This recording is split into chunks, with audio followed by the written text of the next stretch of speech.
Okay, chapter 16, my 16. Your materials in these, 17.4-17.7. yeah, in your book. Okay.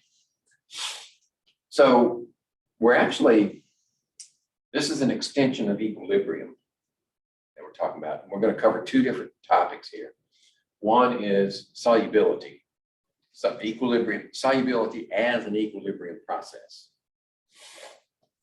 And then later on, we're going to get to complex ion formation. So I'll explain that when we get to it. Okay, solubility as an equilibrium. In order to have solubility, you need a solvent, right?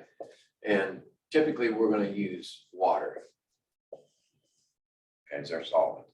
And then you need some solid here. And the solubility expression is an equilibrium between particles in the solid and particles in solution. So they go both directions. So when you get to a point where the rates of precipitation equals the rate of dissolution, then you have an equilibrium. Oh, this is just where it stays at. Okay, I like this kind of stuff. Yeah. I'll leave that there for now. So maybe I better erase it. If we have a solid of some kind and we're putting it in solution, then this ionic solid is going to break into cation and anion.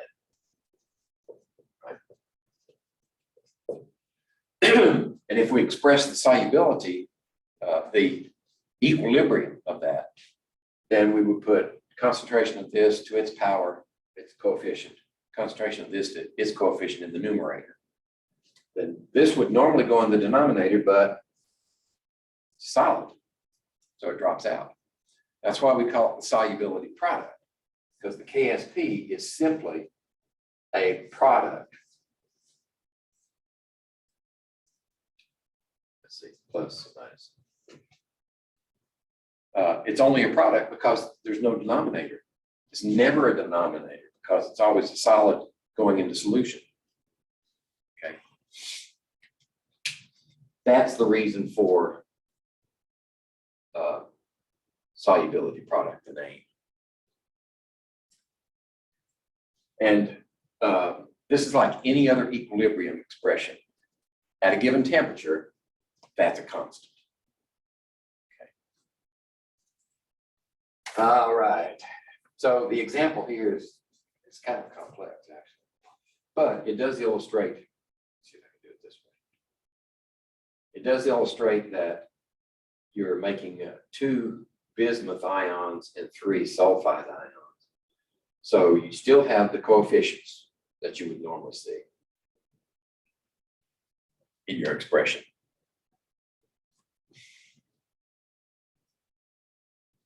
Okay. Now, when we express solubility, we're just saying how much of the solid can you put in solution, right? And it's usually in terms of mass per unit volume of solution. And that will also vary with temperature. But the relationship between the equilibrium constant and the definition of solubility, they're not one-to-one. In other words, a high KSP doesn't necessarily mean a high solubility. And the reason for that is those coefficients. Right?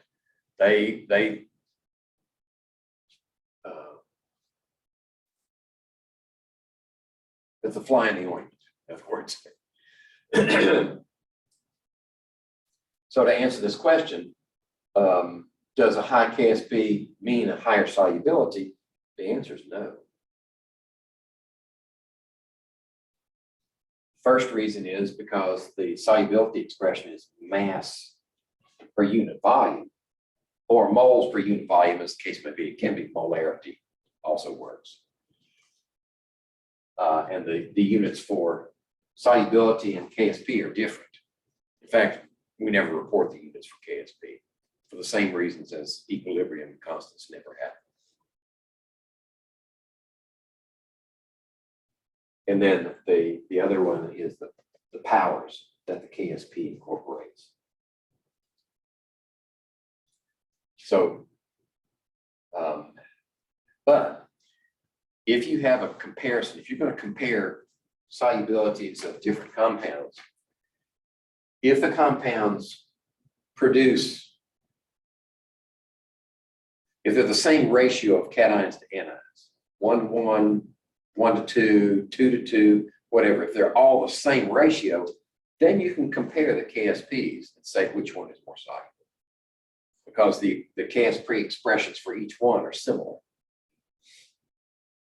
But if they don't have the same ratio of ions, then you have to, if you're going to compare the solubilities, you just have to calculate what the solubilities are and then compare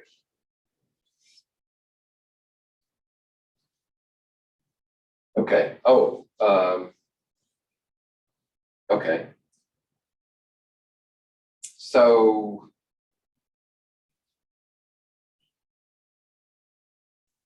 I think we're jumping ahead of things here. S is solubility. All right. So hold on a second. Let me get my hard copy so I can see ahead what I'm talking about.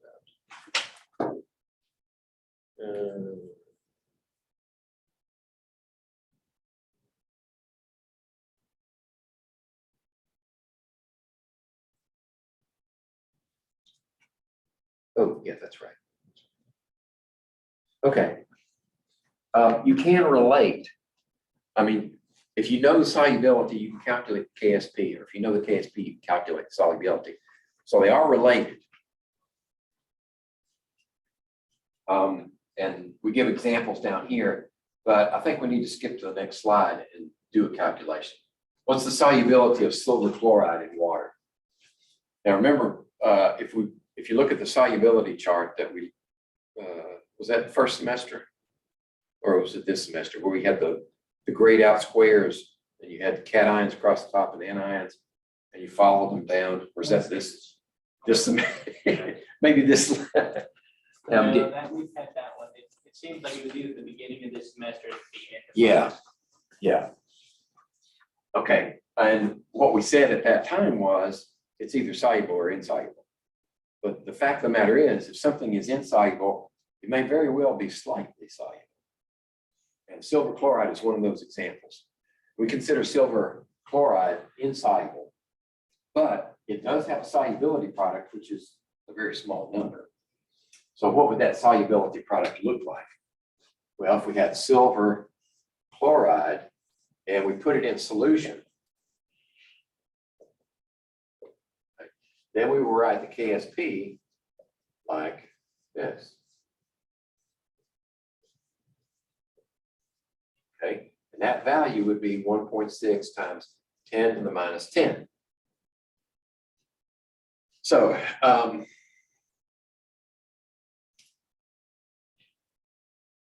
what's the solubility of this? Well, let me see if I've got it already laid out here. There we go. Okay, this is supposed to be a double barbed arrow. There we go.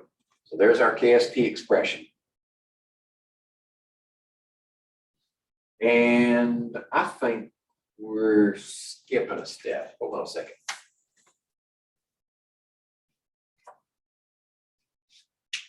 You're probably wondering how we got from here to here. Well, no, actually we can use this. So what's the solubility of silver chloride? Well, if one of these goes into solution, it produces one of those and one of those. Okay, so a certain amount of this goes into solution, it's going to show up as a concentration of this and the same concentration of that. So if we have X amount here, then it's going to show up over here. Okay, that's where we get this expression. It's kind of like an abbreviated ice table. Yeah, that would be X squared, and that's why you do that to the other side, okay. Yes, and then you take the square root of this one to find out what X is. Now we know the solubility and molarity because this value is based upon molarity. Okay, so we know that 1.3 times 10 to the minus 5 molar silver chloride forms in that solution. And that means this is 1.3 times 10 to the minus 5 molar, and this is 1.3 times 10 to the minus 5 molar.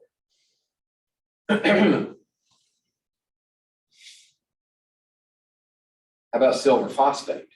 It's got a different KSP, and it's going to have a different solubility equation, right? Because it's got silver phosphate. That's 3 minus, so this has to be 3. So that's going to put a 3 here, and then a 1 phosphate there. So you're going to have a different expression. This one's going to have 3. Oh, it's not that simple. Excuse me. I'm getting ahead of myself.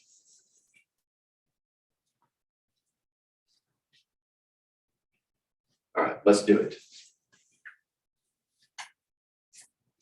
Phosphate,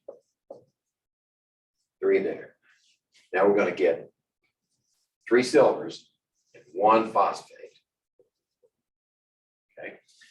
So if we set up our ice table, so well, initial is going to be 0 and 0. And we don't put anything here because that's solid. It doesn't matter. Well, actually, it does matter. Initial change equilibrium. Okay, so if we say that so much of this goes into solution, say we lose, excuse me, initial, it doesn't have a concentration, but we do lose some of it. Okay, so how much of this shows up? Right? Because if one of these goes into solution, you get 3 of those. Plus you get 1 of these. Okay, now that means, and this doesn't matter because it's not part of the equilibrium expression, so we can forget it. But this is 3x and this is x. So the equilibrium expression is 1.8 times 10 to the minus 18 equals this one cubed times this one to the first power. Okay, so 3 times 3 times 3 is 27. And x to the third, it's x to the 4th. Then you solve it for x. Okay, so when you have a compound that produces multiple ions like this, it's helpful to look at it in terms of ice table. If one of those goes into solution, you get 3 of those, or you get 2 of those, or 5 of those, whatever the case may be. And then this shows up both here and here. So that's how we got that value. That's what x is equal to. And when we're doing solubility product problems, it's helpful to set x equal to what you lose here, because the expression of solubility is in terms of how much of the solid goes into solution. So if we make this x minus x, then that allows us to solve for x, and it gives us our answer right away.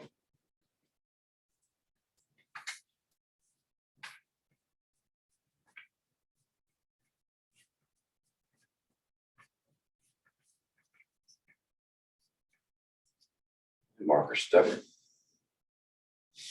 Okay. How is the solubility of silver chloride in water compared to silver chloride in acidic solution? Made by adding nitric acid to the solution. Okay, here we're dealing with possible common ion effect. did we describe that earlier? Common ion effect is the influence of solubility by an ion that's common to the compound you want to solubilize. So if you want to put silver chloride in solution, and there's already some silver in solution, or there's already some chloride in solution, then it will affect the solubility of the silver chloride, right? Because if you've already got chloride in solution, it won't take as much before you reach an equilibrium. Okay, that's the common ion effect. Now, what about nitric acid? What if we add nitric acid to solution? Right. Well, in solution, well, actually, it's not equilibrium. That's a strong acid. So it produces hydrogen ions plus nitrate ions. Right. There are no common ions there. So it should not impact the solubility at all. It'll be exactly the same.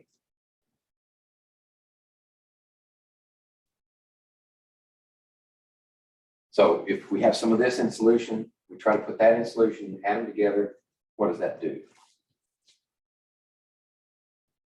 Just like I said, no common ions. Solution solubility is exactly the same. Now, if we substitute hydrochloric acid in here, that would definitely impact solubility because there's a common ion.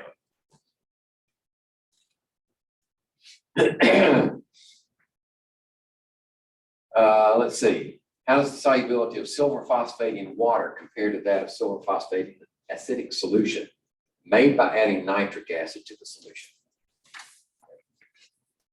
So let's look at that one in detail. So here's our silver phosphate that we drew before. I don't know why it does that. It interprets my double barbed arrow as a square. Gets confused, I think. So we're going to have all of this in solution at the same time. So if we add them together, right, there's our silver phosphate on this side of the arrow plus the nitric on that side. And on this side we have hydrogen ions, silver ions, nitrate, and phosphate ions. So let's see. I don't see anything we can cancel.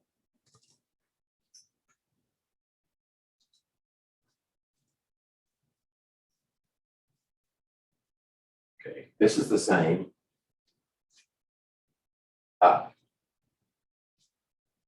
This is really not a common ion effect. This is a coupled reaction.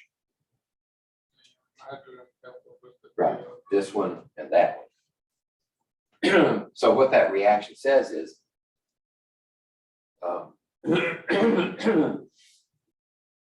this is the conjugate base of this acid. And it's a very, very, very weak acid. So it's not going to produce much of this, which means it wants to go back that direction. It wants to make this to a large extent. So what does that do for us? Well, if it takes phosphate here out of this equation, then it's going to drive the reaction this way. It should be more soluble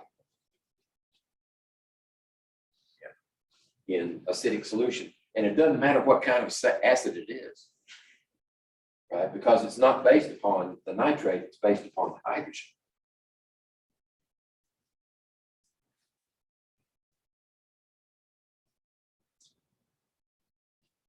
Okay. Oh. Okay. Driving the reaction to the right, but I'll leave that out of the slide. Yeah, it's not just-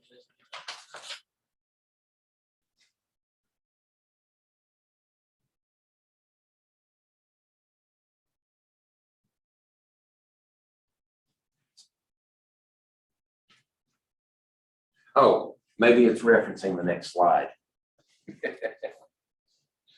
All right, we increase the solubility by acidifying the solution. And sometimes your goal is to make something more soluble or less soluble, as the case may be. So how do you do that? Well, one of the ways is to acidify the solution, change the pH, especially if hydrogen is involved somewhere in your reaction mixture. But that only works if this is a strong base. A strong base will want to pick up hydrogens. Right? It wants to accept hydrogens very strongly. So if you put extra hydrogens in there, then that will remove this from solution. And in this reaction, it will drive it to the right. That's one way to get more in solution. We're going to look at another way to do it when we get to complex ions. But this only works if you can identify a strong base in the products. Okay, how does the KSP of silver phosphate and water compare to the silver phosphate in an acidic solution made by adding nitric acid to the solution? The KSP is a constant. It doesn't matter what else is in there. Solubility changes, but KSP does not change. As long as the temperature is constant, KSP is constant. That's the but. Okay. Calculate the solubility of silver chloride in 100 milliliters of 4 times 10 to the minus third molar calcium chloride solution. Chloride is a common ion. Right. So, do I need to do this one by hand, or does it have the? It has a chart. Oh, it does. Okay, good. Saving the trouble. Okay, so we're only interested in ions in solution for the equilibrium expression, for the KSP expression. So what are we starting with? We're actually starting with some chloride. Right? If this is molarity of calcium chloride, how much chloride do we have in solution? We have twice that much. Right? Okay, so these are our starting positions, and this is still based upon silver chloride in equilibrium with the ions in solution. So we're starting out with this much, and then which way is the reaction going to go? Well, there's no silver, right? So it has to go this way. So it is going to produce some here and some here, and that's relative to how much of this disappears, right? So this is minus X, this is plus X, this is plus X. That's where that comes from.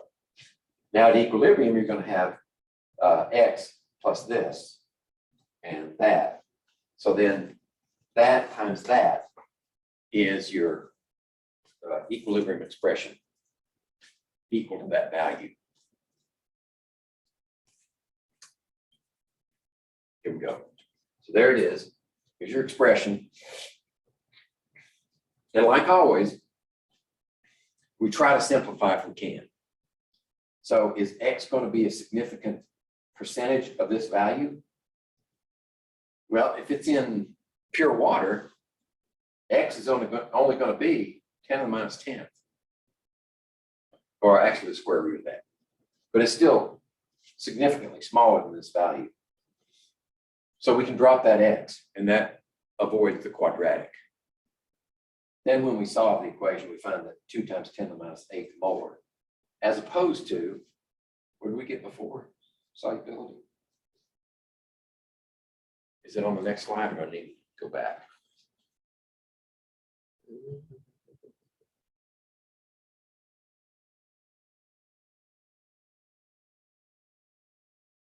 I need to go back. So 2 times 10 to the minus 8 solubility in this solution versus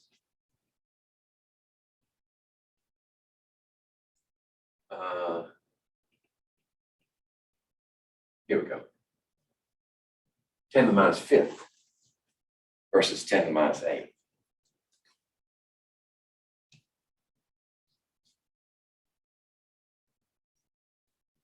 Yep. Okay, so it's 3 orders of magnitude less soluble. If you've already got if you got this much chloride in there. If you change the amount of chloride, it'll change. If you increase the amount of chloride in solution, that'll get even smaller. Now, we didn't do the 5% rule on this. I'm just assuming that it meets the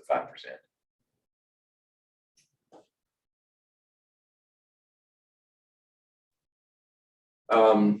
Oh, 100 milliliters of this doesn't matter because the concentrations are given. Right. Sometimes the volume does matter, but in this case, you can ignore it. Okay, how about the solubility in this much calcium nitrate? I would expect no change.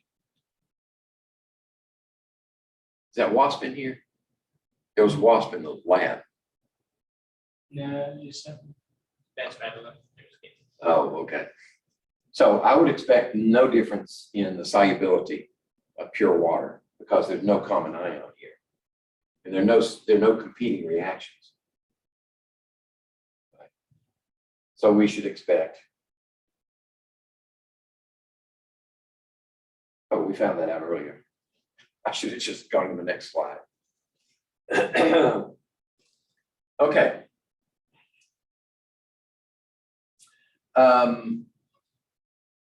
When you mix solutions with two ions in them that have the potential to precipitate, we want to decide at what concentration or are the conditions right to produce a precipitate.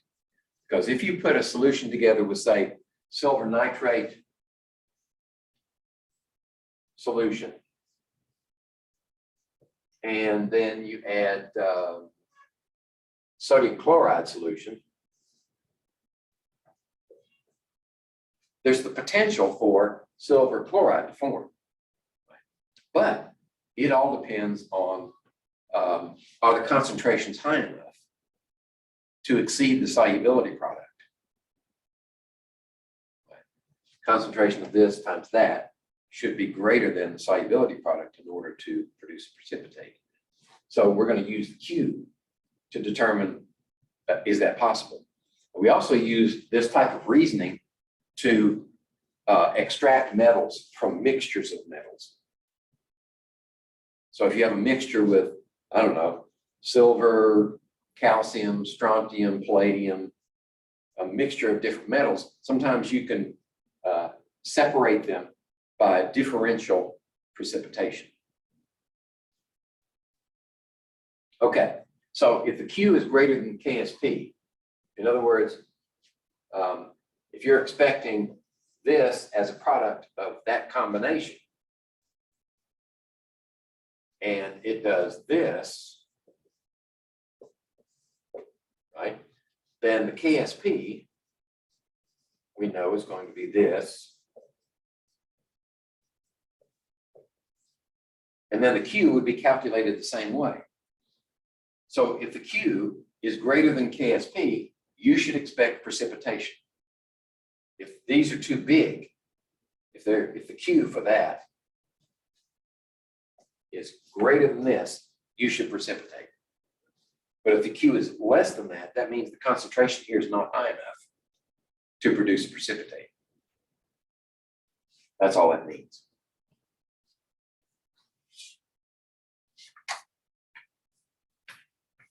It's kind of like predicting which way the reaction is going to go. You have to calculate the Q and compare it to the K. Similar reasoning here.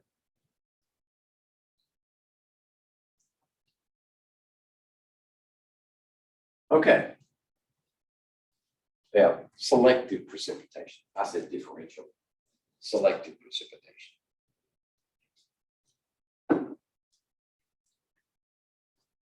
So in order to precipitate metal ions, you have to choose, not only you choose your anion, Plus, you choose the conditions that favor the precipitation of some ions and not favor precipitation of others. Sometimes that has to do with pH. It can make a difference. Okay, we're going to take a simple example here. You got a solution of barium and silver. So if you add HCl, that should form the silver chloride solution. I mean, precipitate. But chloride and barium form a soluble complex. I mean, they're soluble. Yeah. Barium chloride is soluble. So it would precipitate out silver and leave barium behind. Then how do you get the barium out? Well, you could evaporate all the water. If you know that barium and silver are the only two ions in there. Now, what if we, let's see.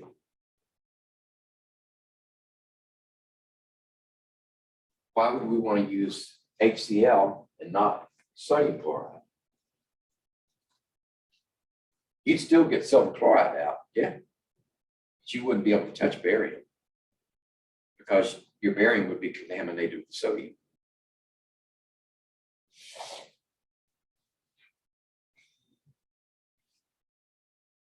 Okay, it's a more complicated situation. Say we've got copper 2+, mercury 2+, nickel 2+, manganese 2+. And we're going to use the addition of the sulfide ion. Right, so if we look at the solubility, all of these metals to a greater or lesser extent are insoluble sulfides.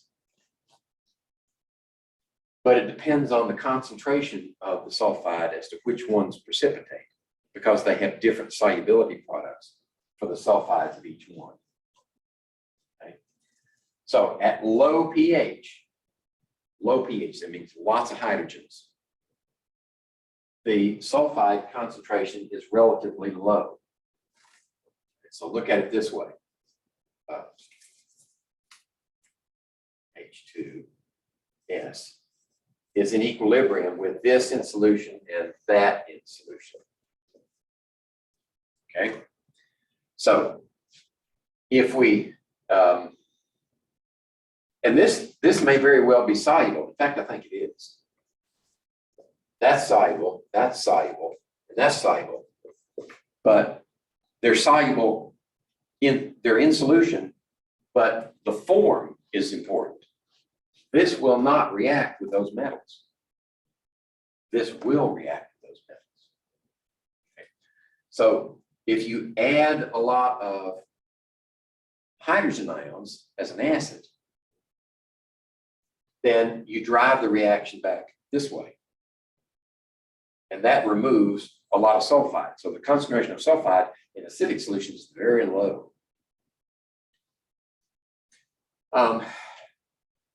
So what you need is to specify how low is low enough, and then which ones it will precipitate. It will precipitate the ones that are very, very insoluble sulfides, like mercury and copper. But the concentration of sulfide is not high enough for nickel and manganese. Okay? That's the first point. We're going to get copper and mercury in the acidic solution because this is very low. Now, what are we going to do to boost the sulfide up? If we've already precipitated out copper and mercury, and nickel and manganese are left in solution, then what we need to do is get this concentration up. Okay?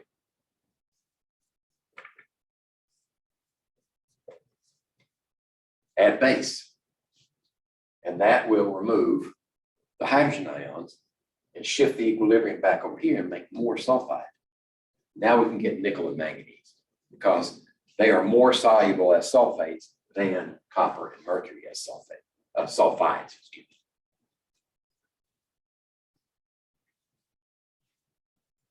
Oh, okay. So actually, this is the overall equation. And the K for this is 10 to the minus 20. Okay. So we've got to get it all the way over to sulfide before the reaction will occur. That's why we did the composite of the two. Because these individuals, that won't react with, has to be here. So that's why we combine them into this K for the overall reaction. All right. Then we add hydroxyl, like I said. It reacts with hydrogen because hydroxyl is a very, very strong base because it comes from a weak acid, water. So it will suck up those hydrogen ions and drive the reaction back to this way. And this is a flow chart for doing that. So the acidic hydrogen sulfide, pH about 2, will precipitate out the copper and mercury. And then we add hydroxyl, and that will, and bring it up to, it doesn't have to be very basic. A little bit past 8 is good. We'll precipitate out manganese sulfate and nickel sulfide. Sulfide, manganese sulfide, nickel sulfide. Okay, that's a very simple first step in selective precipitation of metals. This is the more complicated version because you usually don't have solutions with just 3 or 4 metals in them. They're usually very complex. So we usually precipitate out metals in groups. The first group would be to acidify with hydrochloric acid. Now, that's because we get chloride in there. And chloride of silver, mercury, let's see, that's mercury 1, Hg2Cl2. Remember, mercury is either like this or like that, and it's always 2+. So if there's only one of them, it's a 2+ charge. If there are 2 of them, then each one is a 1+ charge. But they always have a 2+ charge. Okay, so this first one that comes out is mercury 1 chloride.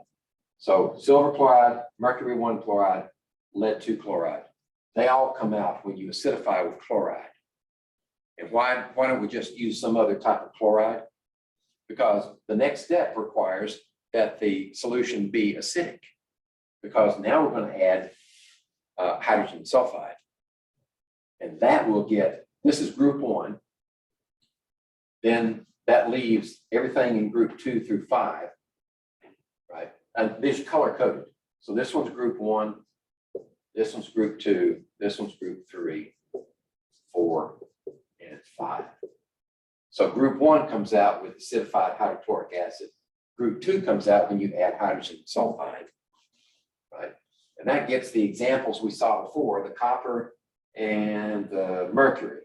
But it also gets bismuth, cadmium, lead, arsenic, antimony, and tin in that group because they're all insoluble sulfides at very low sulfide concentration. Then we add the base, and the base now makes more sulfide available. And now you can pick up group 3 as insoluble sulfides. Well, actually, and hydroxides. So we're expanding our discussion. Sodium hydroxide added. We'll pick up the sulfides as zinc, nickel, cobalt, manganese, and iron, 2+. But you also have these metals that will precipitate as hydroxides: aluminum, iron, chromium. So you get those metals out as different compounds. And then the last one, if we add sodium carbonate, the solution's already basic. If you dissolve sodium carbonate in water, you get a basic solution, but it's already basic. So we add sodium carbonate, and the carbonate precipitates out barium, calcium, magnesium carbonates. And then what's left over is whatever the alkali metal ions, right? Because they're always soluble. You can't precipitate them out, right? Based on our solubility rules, group 1 ions will solubilize everything, right? So they won't precipitate, plus ammonium, right? All of these guys are soluble, so they're left in solution. And the only way to get them out is to dry it. Or we haven't got to it yet, but you can extract them with complex ions too. No, that's next slide. Next slide. Says complex ion equilibrium. Okay.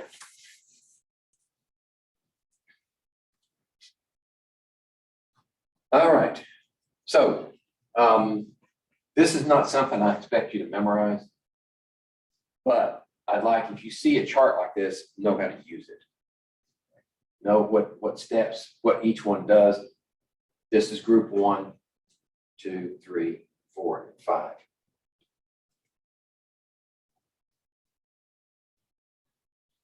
Okay. What's a complex ion? When a complex ion forms, the bonding between the metal ion and some other, what we call ligand. A ligand is just something that's hanging on. The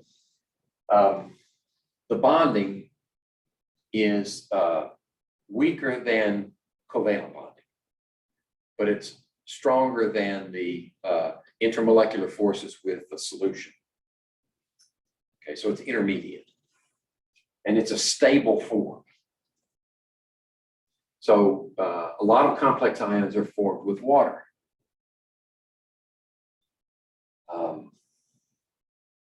But some are formed with other ligands, and the sky's the limit. I mean, there are dozens and dozens and dozens of complex ions that form with different metals. The one we're going to use next week is a complex ion between silver and ammonia. And I do mean ammonia, not ammonium. Okay. All right, so our terminology is, you have a charged, the complex ion is definitely charged. Let's see, right, it's charged after the ion forms. The metal ion attaches itself with one or more ligands, and the ligand is usually a Lewis base. That is, it donates electrons. The Lewis acid accepts electrons, the Lewis base donates electrons. And it needs to donate electrons because it's bonding with a metal that is positively charged. So it has to donate electrons. And ammonia is a good candidate because it's got that lone pair.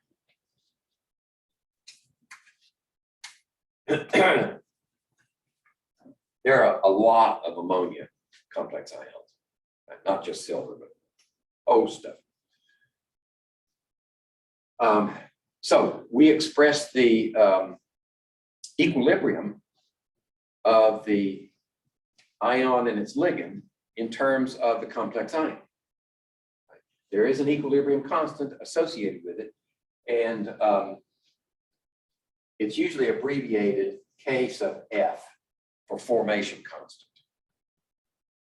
So if you put the ion, the metal ion and its ligands yields the complex ion, that expression will give you Kf. Okay. All right.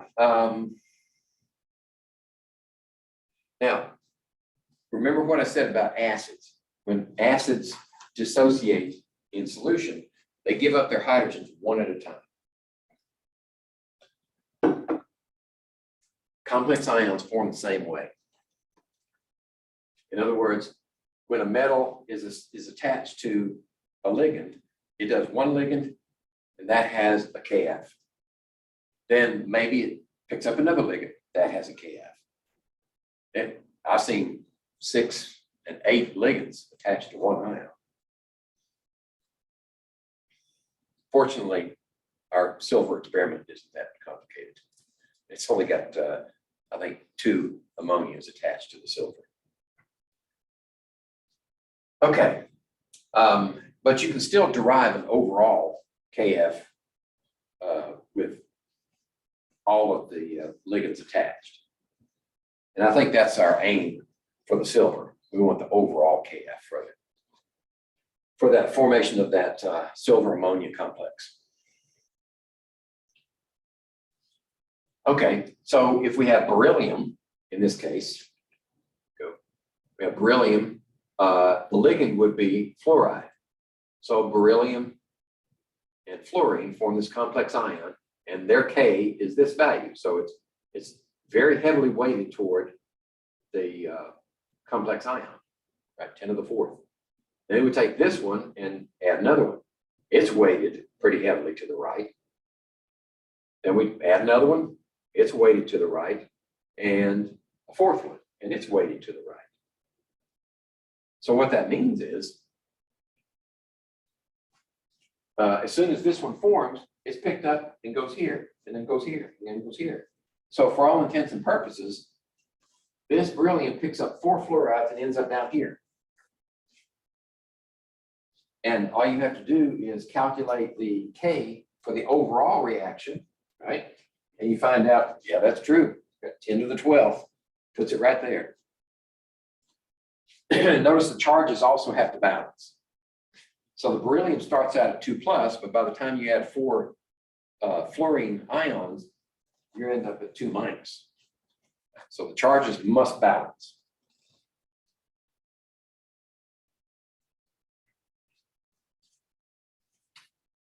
Okay, so I mentioned strategies for dissolving substances, right?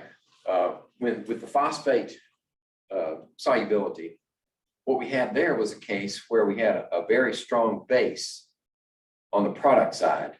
And if we acidified it, then that would add a hydrogen to that base and drive the reaction to the right, solubilizing more of the solid. Okay, that's one strategy, but that doesn't always work.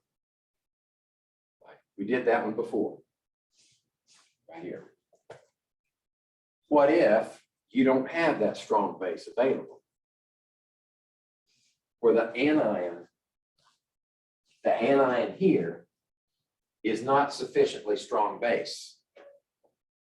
Okay, like silver chloride, right? Where does chloride come from? HCl is a strong acid. It's a very weak base. So you can't use that strategy to solubilize silver chloride. So instead of solubilizing silver chloride by attacking the chloride, we solubilize silver chloride by attacking the silver. We bring the silver into solution.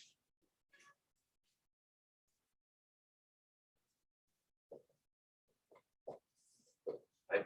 We can't touch that because it's a weak base.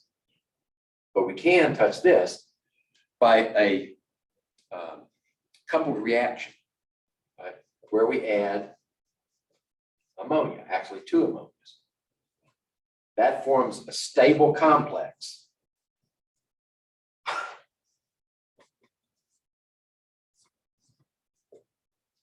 That complex ion. And this drives the reaction that way. It solubilizes the silver chloride. In fact, if you add enough of it, you will put all of that in solution.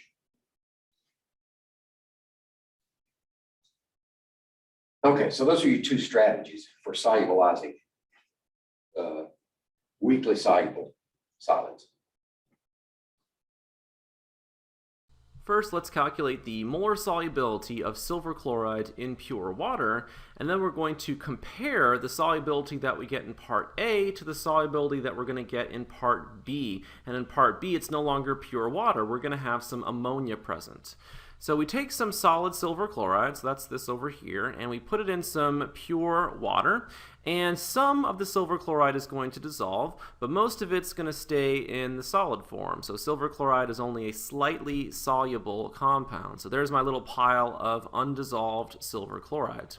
But some of it does dissolve, and so we get a saturated solution of silver chloride. So there are silver +1 cations in solution, and there are also chloride anions in solution, and we have our solubility equilibrium.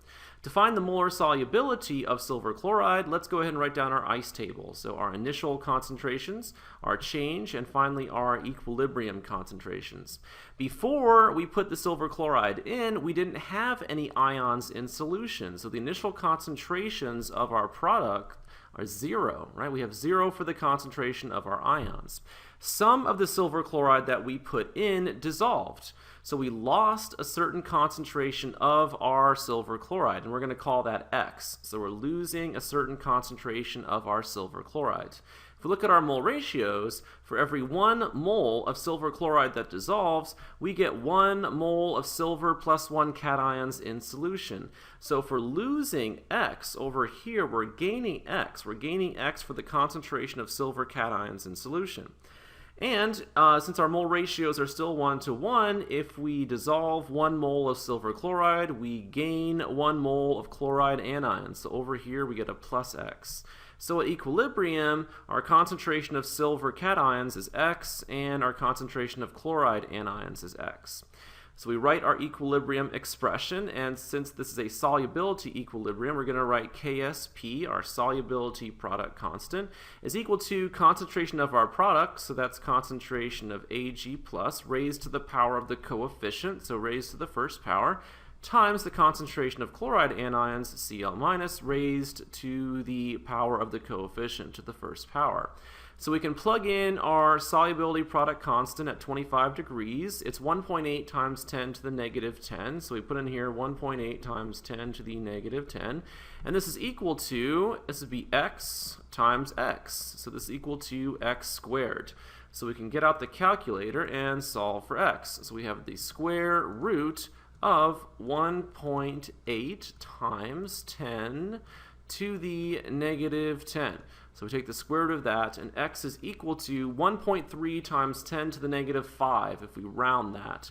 So x is equal to 1.3 times 10 to the negative 5 molar. So that's the concentration of, let's say, our silver +1 cations in solution. That's also the molar solubility of silver chloride, right? That's how much we can dissolve. So it's a very small molar solubility. So silver chloride is only a slightly soluble compound. Let's see what happens when we have ammonia present instead of pure water. So we have a 3 molar, right? We have some ammonia present now. What happens when ammonia is around silver cations? Right? We get this reaction. So silver cations plus 2 molecules of ammonia give us what's called a complex ion over here. And let's show what's happening. So if we have a silver +1 cation, right, we have 2 molecules of ammonia. So let me go ahead and draw in my 2 molecules of ammonia. And this is certainly not drawn to scale. So I'll draw one in on that side. I'll draw another one in on this side. Remember your definitions for Lewis acid, Lewis base, right? A Lewis base is an electron pair donor. And that's what's going to happen here. The nitrogen has a lone pair of electrons, and each ammonia molecule is going to donate a pair of electrons to our silver +1 cation. Right? So ammonia is donating as an electron pair donor, so this must be our Lewis base. And the silver +1 cation is accepting a pair of electrons, so this must be our Lewis acid. So the formation of a complex ion is a Lewis acid base reaction. And notice the equilibrium constant for this, 1.6 times 10 to the 7th. Kf is called the formation constant. This is a very high value for the equilibrium constant, right? So the equilibrium lies to the right, and this is a stable complex ion. So any silver ions that are in solution, if you have ammonia present, ammonia is going to pick up that silver ion and essentially remove the silver ions from solution. So if we go back up here and think about our equilibrium, right, if we have ammonia present, we're going to be removing silver cations from solution.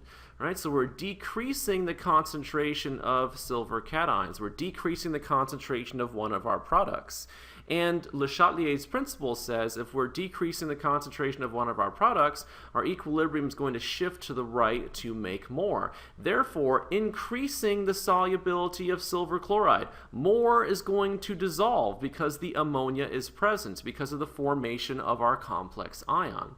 So if we added some ammonia, right, if we added a solution of ammonia here, we could get our silver chloride to dissolve, right, because it's more soluble because of the formation of a complex ion. So let's say we add enough ammonia solution where we get our silver chloride to dissolve here. So that's the idea. Adding our ammonia, right, caused formation of a complex ion, which increased the solubility of our silver chloride. So we would expect an increased solubility here of our slightly soluble ionic compound, silver chloride. And next, we're going to do the calculation. We're going to find the solubility of silver chloride in our 3 molar ammonia solution. Now we've looked at 2 reactions. We've looked at the solubility equilibrium for our slightly soluble compound, and we've also looked at the formation of our complex ion. Now let's add those 2 reactions together to get our net reaction for what's happening. All right? So we're going to add our 2 reactions together to get a net reaction for what happens when you put silver chloride in ammonia. Right, we have silver cations on our reactant side and on our product side, so we can take those out.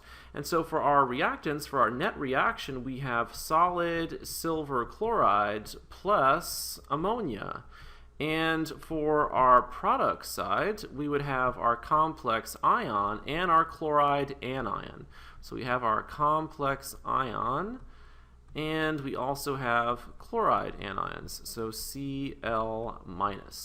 So that's the net reaction, and if we added those 2 reactions together to get our net reaction, we have a new equilibrium constant, which I will call K. And if you add 2 reactions together to get your new equilibrium constant, you multiply the equilibrium constants of those 2 reactions. So K is equal to KSP times KF. So if you did that calculation, 1.8 times 10 to the negative 10 times 1.6 times 10 to the 7th, you'll get your new equilibrium constant. And I won't do it here just to save some time, but if you do that, you'll get 2.9 times 10 to the negative 3rd. So that's a 9, 2.9. All right, our goal is to find the molar solubility of silver chloride in our ammonia. So we set up our ice table, so our initial concentrations, our change, and then our equilibrium concentrations. And let's pretend like we're starting out with our solution of ammonia and we haven't added any silver chloride yet. So let's go back up here and let's see what our concentration was. Well, we started with a 3 molar solution of ammonia, so let me put that down here. So our initial concentration for ammonia is 3 molar. And if we haven't added any of our silver chloride, then we don't have any of our complex ions. So the concentration, the initial concentration of our complex ion is 0, and we also wouldn't have any of our chloride anion either, so that concentration would be 0 too. So now we add our silver chloride to our solution of ammonia, and some of our silver chloride is going to dissolve, and so we make that concentration X. So we're losing a certain concentration of silver chloride, so we write minus X. Next, we look at our mole ratios. So the mole ratio of solid silver chloride to ammonia is 1 to 2. So for every 1 mole of silver chloride that dissolves, right, we're also going to lose 2 moles of ammonia. So we write minus 2x here. For our products, if 1 mole of silver chloride dissolves, we make 1 mole of our complex ion. Right? So if we're losing X over here, we'd be gaining X over here for the concentration of our complex ion. And same thing for the chloride anion because our coefficient is a 1. So we're going to gain X for the concentration of chloride anion. So at equilibrium, our concentration of ammonia is 3 minus 2x, our concentration of complex ion is x, and our concentration of chloride anion is also x. Next, we write our equilibrium expression. So K is equal to concentration of products over reactants. So I look at my complex ion over here, so concentration of our complex ion, and we raise the concentration to the power of the coefficient, so to the first power. This is times the concentration of our chloride anion, so times the concentration of chloride anion raised to the power of the coefficient, so raised to the first power. We also have some reactants here, so we leave silver chloride out because that's a solid, right? But we have ammonia, so this is all over the concentration of our reactant, so this is over the concentration of ammonia. And notice our coefficient is a 2, so we need to have a 2 here. Next, we plug in our equilibrium concentrations. So our equilibrium concentration of ammonia is 3 minus 2x, our equilibrium concentration of complex ion is x, and our equilibrium concentration of chloride anion is x. So on the right side, we would have x to the first power times x to the, let me take that out, times x to the first power. Right, all over 3 minus 2x to the second power, so squared. And then we can plug in our equilibrium constant K, which is 2.9 times 10 to the negative third. So 2.9 times 10 to the negative 3 is equal to, on the right side, we would have x squared. So let me write this out. We would have x squared over 3 minus 2x squared is equal to 2.9 times 10 to the negative third. And so what we could do here, these are both x squared, right? These are both x squared, so we could just say that this is all squared on the right side. And then we could take the square root of both sides, right? So take the square root of 2.9 times 10 to the negative third, and take the square root of what's on the right. So the square root of what's on the right would be x over 3 minus 2x. And let's take out the calculator to do the other one. So square root of 2.9 times 10 to the negative third is equal to, let's round that to 0.054. So it just makes it easier here to round that. So 0.054. Our goal is to solve for x. Our goal is to solve for the molar solubility. So we can multiply both sides by 3 minus 2x. So when we do that, right, we would have this. So we need to multiply 0.054 by 3, and if you round that, you're going to get about 0.16, and 0.054 times 2 is approximately 0.11. So we have 0.16 minus 0.11x is equal to x. So we have 0.16 is equal to, we put both x's on one side. This is 1x, and this is 0.11x. So 1x plus 0.11x is 1.11x. And so now we need to solve for x. Right? So we've done our math here. So we have 0.16. We need to divide that by 1.11, and that is equal to 0.14. So x is equal to 0.14, which is only approximate because of all the rounding that we've done. So this is concentration, right? So this is our molar solubility. If we go back up here, x equal to 0.14 molar, right? So that's our concentration of complex ion in solution at equilibrium. That's our molar solubility of silver chloride, right? So it's 0.14 molar. Let's go way back up to the beginning and compare the molar solubilities. Right, so in pure water, the molar solubility of silver chloride is 1.3 times 10 to the negative 5 molar, which isn't very soluble at all. But now we have ammonia present. We've increased the solubility, and we just calculated the molar solubility is 0.14 molar. And obviously 0.14 molar is a lot larger than 1.3 times 10 to the negative 5. So the formation of a complex ion increased the solubility of our slightly soluble compound, silver chloride. There we go. Oh, got more. we'll talk about that again, because we need to just discuss the lab a little bit at the end. Okay. This might be redundant because that was Saul Kahn talking. You've seen a bunch of his videos. He doesn't sound Indian at all, does he? So we've got these two reactions.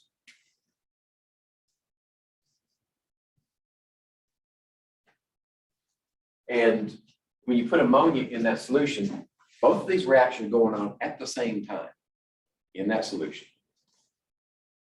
It's easy to miss that. The K for this first one, right, we're doing them in sequence. This one is 1 silver, and then we take that one and add another ammonia. You see 1 silver and 1 ammonia, then we're adding another ammonia, and the K for that one is this value. So that tells us that it's heavily weighted this side, and then once that's formed, it's heavily weighted that side, so it goes virtually to completion with this formation.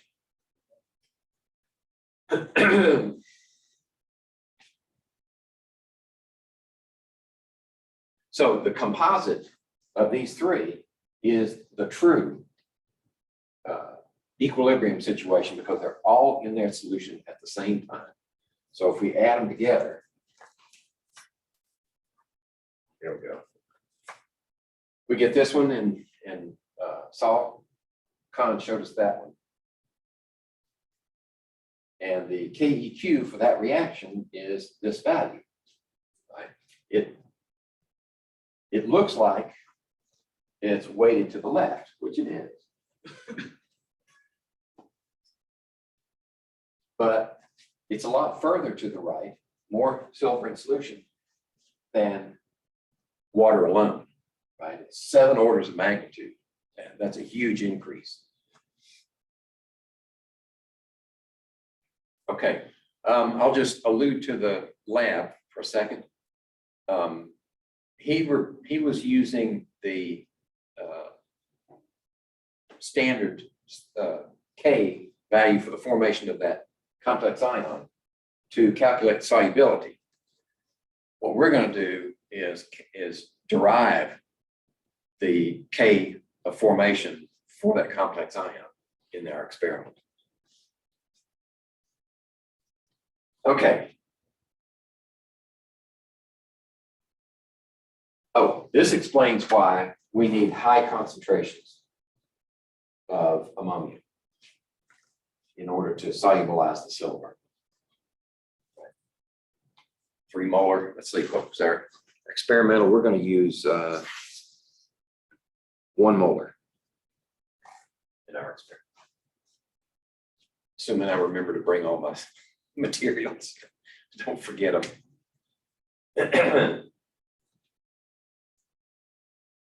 Okay, so here we have, well, this is starting with 10 molar ammonia rather than 3. So if we do the same series of calculations that Kahn did, we come up with X equal to, and they're exactly the same calculations except for substituting 10 instead of 3. We find with 10 molar ammonia, the solubility is 0.47 instead of 0.14. Yeah, so it's over 4 times as soluble, or about 4 times as soluble. Okay.